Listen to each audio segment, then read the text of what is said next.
کیا ہر فرض نماز میں اللہ اکبر استغفر اللہ کے ساتھ میں لا حول ولا قوت الا باللہ العلی العظیم کیا یہ بھی پڑھنا ہے؟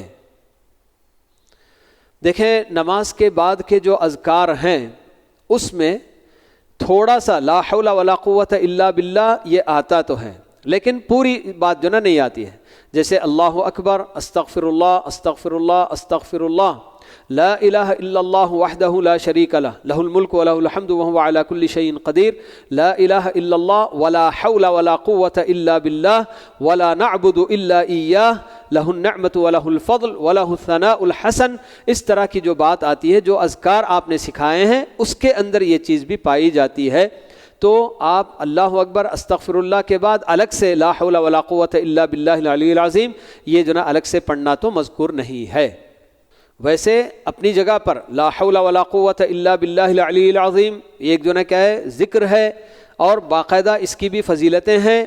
اپنے سے آپ اگر پڑھ رہے ہیں مگر اسے یہ سمجھ کر نہیں کہ اللہ کے نبی صلی اللہ علیہ وسلم کی سنت ہے کہ فرض نمازوں کے بعد اسے پڑھنا بول کے نہیں. آپ اگر اپنی جو نا مرضی سے فرض نمازوں کے بعد یا نفل کے بعد یہ بھی جو نا اذکار 3 مرتبہ 5 مرتبہ 10 مرتبہ ایسے اگر پڑھنے کا اپنا معمول بنا لیتے ہیں، کوئی حرج کی بات نہیں ہے کہ آدمی اذکار وغیرہ میں کوئی اس کے لیے پابندی نہیں ہوتی ہے.